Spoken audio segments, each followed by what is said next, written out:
Assalamualaikum warahmatullahi wabarakatuh. Tabi pun, yang terhormat Bapak Dr. Andes Muncarno, Magister Pendidikan, dan Ibu Siska Megadiana, Magister Pendidikan, selaku dosen pengampu mata kuliah Keterampilan Berbahasa Indonesia. Sebelumnya, perkenalkan, nama saya Fajar Irawan, NPM 2013053085 dari kelas 2D Program Studi PGSD Universitas Lampung Angkatan 2020. Di sini saya akan menyajikan materi tentang keterampilan dasar berbicara 1. Baik, langsung saja kita ke pembahasannya. Nah, tentu saja dengan adanya keterampilan keterampilan berbicara 1 ini, pasti banyak pertanyaan-pertanyaan apa saja yang perlu kita pahami terkait keterampilan berbicara 1 ini. Ya, apa saja yang akan kita bahas? Yang pertama yaitu hakikat keterampilan berbahasa. Yang kedua, jenis-jenis berbicara. Yang ketiga, aspek yang mempengaruhi keterampilan berbicara. Yang keempat, teknik pengajaran berbicara. Ya, lanjut materi yang pertama yaitu hakikat keterampilan berbicara. Berbicara merupakan salah satu keterampilan bahasa yang merupakan suatu peristiwa menyampaikan maksud, ide, pikiran, atau perasaan seseorang kepada orang lain secara lisan. Sedangkan keterampilan berbicara bersifat produktif, menghasilkan, memberi, dan menyampaikan. Keterampilan berbicara adalah kemampuan mengungkapkan pendapat atau pikiran dan perasaan kepada seseorang atau kelompok secara lisan, baik secara bertahap ataupun dari jarak jauh. Jadi kesimpulannya, berbicara ini merupakan suatu peristiwa yang menyampaikan maksud. Sedangkan keterampilan berbahasa itu merupakan kemampuan untuk mengungkapkan berbicara tersebut. Kita lanjut ke pembahasan yang selanjutnya yaitu tujuan berbicara. Nah, bicara tentang hakikat berbicara, tentu saja berbicara memiliki tujuan. Tujuan utama dari berbicara ini yaitu untuk berkomunikasi secara langsung antara pembicara dan pendengar, guna untuk menyampaikan informasi agar pendengar bisa mengambil dan mempergunakan informasi tersebut. Esensi dari tujuan berbicara ini untuk menghibur, menginformasikan, menstimulasi, meyakini, dan menggerakkan. Akan kita bahas di video berikut ini. Baik, kita lanjut ke materi berikutnya. Jenis-jenis berbicara. Nah, pada materi selanjutnya itu jenis-jenis berbicara. Berdasarkan situasi, berbicara itu dibagi menjadi 2. Yang pertama, bicara formal, dan yang kedua, bicara non-formal. Bagaimana sih bicara formal itu? Jadi, bicara formal itu adalah bicara yang menggunakan kata ataupun kalimat yang baku. Misal nih, MC memberi instruksi. Acara selanjutnya yaitu menyanyikan lagu Indonesia Raya. Hadirin diharap untuk berdiri. Itu merupakan salah satu contoh berbicara secara formal. Lalu poin yang kedua, berbicara non-formal itu seperti apa sih? Jadi berbicara non-formal itu merupakan berbicara yang tidak menggunakan bahasa baku. Itu sering kita gunakan bahasa ataupun berbicara menggunakan teman. Misal, nanti siang kita mau makan di mana nih? Itu merupakan salah satu ungkapan yang kita lontarkan secara non-formal kepada teman. Kita bisa menggunakan bahasa non-formal kepada teman, sahabat, ataupun adik kita ya. Baik, kita lanjut ke jenis berbicara yang selanjutnya yaitu berbicara berdasarkan tujuan. Jadi berbicara ini memiliki tujuannya loh. Yang pertama, menghibur. Ya. Jadi tujuan berbicara ini, jika melihat dari tujuannya, itu ada yang namanya berbicara untuk menghibur. Makanya ada tuh di TV-TV itu stand up comedy, dan itu mereka berbicara. Dengan hanya berbicara, mereka bisa membuat orang lain untuk terhibur, untuk tertawa. Yang kedua, menginformasikan. Nah, ini sudah sangat sering kita lihat seperti presenter yang ada di TV ataupun pembawa acara yang ada di TV itu sering menginformasikan berita-berita terbaru terkait kasus-kasus yang sedang ada di Indonesia ini. Atau kita juga bisa menyampaikan informasi. Misal nih, ada teman kita yang lolos jalur SBMPTN misalnya, lolos jalur masuk ke perguruan tinggi, dan teman tersebut tidak mengetahui, dan kita bisa menginformasikannya. Misal, si Aldi keterima SN nih, kita informasikan kepada Aldi, Aldi, kemarin saya lihat kamu keterima SN loh. Dan itu merupakan salah satu ungkapan yang mengandung informasi. Yang ketiga, menstimulus.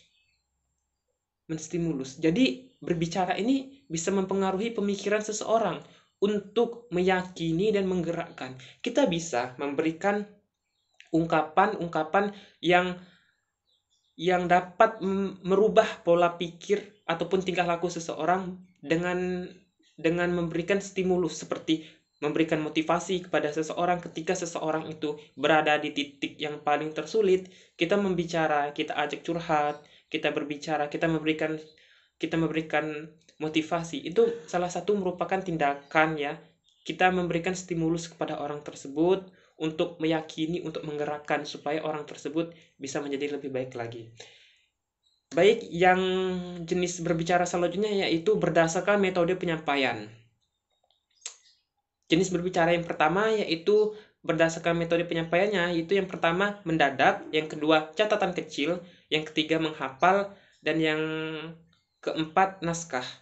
Yang pertama itu mendadak. Berdasarkan metode penyampaiannya kita bisa berbicara secara mendadak. Misal nih, memang kita sedang buru-buru berpergian, kita bisa berbicara kepada adik kita. Misal, nanti jangan lupa angkat jemuran ya. Dan itu kita bisa mengucapkannya secara mendadak karena memang terburu-buru. Yang kedua, menggunakan catatan kecil. Seperti contoh yang saya berbicara sekarang ini, saya menggunakan catatan kecil. Seperti PPT yang ada di layar video kali ini. Itu merupakan salah satu metode penyampaian dalam berbicara. Yang ketiga, yaitu menghafal. Banyak seseorang yang berbicara dengan menghafal. Misal, mereka ingin membicarakan sesuatu berita dan mereka memahami atau menghafal teks-teks ataupun sesuatu berita yang ingin mereka sampaikan.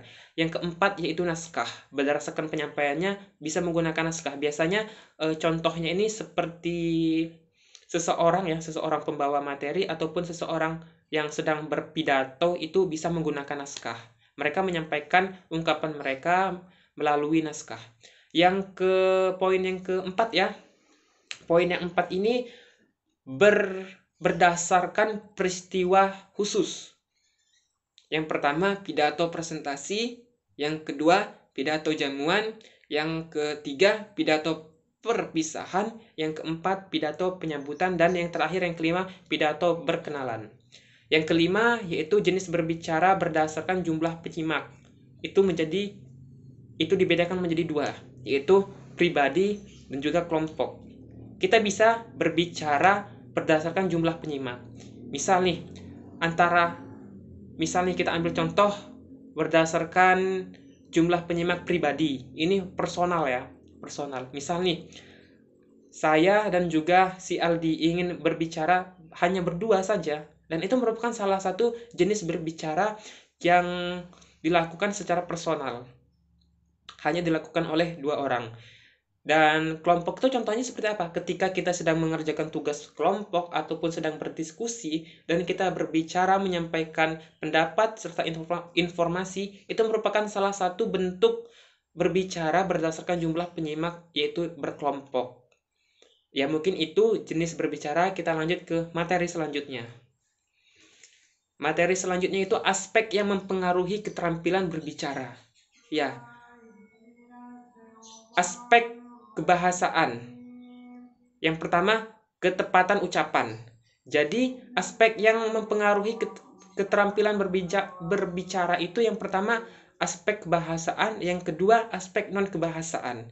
Apa saja sih aspek kebahasaan itu? Yang pertama, pada aspek kebahasaan ini kita harus ketepatan ucapan atau vokal. Jadi pada saat berbicara, ketepatan ucapan atau vokal itu harus sangat tepat. Yang kedua, mengucapkan konsonan. Yang ketiga, penempatan tekanan. Yang keempat, penempatan persendian. Yang kelima, penggunaan nada ataupun irama. Nah, jadi penggunaan nada ini sangat berpengaruh ya. Kita bisa menggunakan nada tinggi, nada rendah ataupun sedang, tergantung situasi yang kita hadapi. Misal situasi yang ada di sekitar kita sedang ada di halayak orang ramai misalnya. Kita bisa menggunakan bahasa-bahasa ataupun nada irama yang tinggi. Tetapi jika situasi keadaan itu sepi, alangkah baiknya kita menggunakan nada yang sedang. Jika tinggi, itu kesannya nanti lebih membentak. Baik, yang keenam, pilihan kata atau diksi. Yang ketujuh, ketempatan ungkapan. Yang kedelapan, tata bentuk kata. Yang kesembilan, pola struktur kalimat. Itu merupakan aspek kebahasaan. Lalu aspek non-kebahasaan itu seperti apa saja sih? Yang pertama, sikap yang wajar, tenang, dan tidak kaku. Jadi ini perlu, sangat perlu, bahkan bagi kita ya, khususnya dalam berbicara, kita harus lebih bersikap tenang dan tidak kaku. Yang kedua, pandangan harus diarahkan kepada lawan berbicara. Misal nih, saya berbicara dengan Aldi. Aldi berada di posisi sebelah kanan saya, maka saya akan menghadap kepada Aldi. Ya. Yang ketiga, kesediaan menghargai pendapat orang lain. Jadi ketika kita sedang berpendapat, ketika kita sedang berbicara, lalu pihak dari kelompok lain ataupun ada seseorang yang ingin berpendapat, kita juga harus menghargai pendapat orang tersebut. Yang keempat yaitu kinestetik dan mimik yang tepat. Jadi mimik itu apa sih? Mimik itu merupakan gambaran ya, gambaran muka kita. Misal ketika kita sedang berbicara, mimik kita senang, maka sebisa mungkin ekspresi yang ada di wajah kita ini senang. Jika kita sedang drama ya, ketika kita sedang drama terus kita mendapat tokoh yang sedih, maka mimik yang ada di wajah kita ini harus sedih. Itulah kinestetik dan juga mimik yang tepat. Dan itu juga melihat suasana dan juga apa yang kita bicarakan. Selanjutnya yaitu kenyaringan suara. Tadi udah dibahas, kita bisa melihat situasi ataupun keadaan di sekitar. Yang selanjutnya kelancaran, yang selanjutnya penguasaan topik, dan yang terakhir kejelasan isi. Jadi penguasaan topik dan kejelasan isi ini harus sangat diperhatikan. Ketika kita berbicara, apa yang kita sampaikan ini harus kita pahami gitu. Materi yang selanjutnya yaitu teknik pengajaran berbicara. Teknik pengajaran berbicara ada 3. Yang pertama, berbicara terpimpin. Yang kedua, berbicara semi terpimpin. Yang ketiga, berbicara bebas. Akan kita bahas secara singkat. Berbicara terpimpin ini merupakan teknik. Ada 2 pendekatan, yaitu mengontrol apa yang harus diucapkan siswa dan beri kebebasan menggunakan bentuk kata-kata. Jadi kita ambil contoh sederhana pada berbicara terpimpin ini, yaitu peserta didik bisa berdialog dengan wayang. Misal peserta didik memainkan wayang, dan itu merupakan salah satu keterampilan berbicara yang bisa kita latih kepada peserta didik. Yang kedua yaitu berbicara semi terpimpin. Jadi contoh sederhana ini kita bisa memberikan atau memaparkan sebuah video edukasi ataupun pembelajaran kepada peserta didik. Lalu kita minta kepada peserta didik untuk mengungkapkan makna ataupun isi inti dari video tersebut. Itu merupakan salah satu pengajaran berbicara semi terpimpin. Yang terakhir yaitu berbicara bebas. Teknik ini merupakan salah satu teknik yang dilakukan seorang guru untuk memberikan kebebasan kepada peserta didiknya dalam berbicara. Tetapi kita sebagai guru tentu harus mengawasi dan mengontrol peserta didik tersebut. Ya, mungkin ini saja video pembelajaran yang bisa saya sampaikan. Apabila ada kurangnya saya mohon maaf. Saya akhiri. Wabillahi taufiq wal hidayah. Wassalamualaikum warahmatullahi wabarakatuh.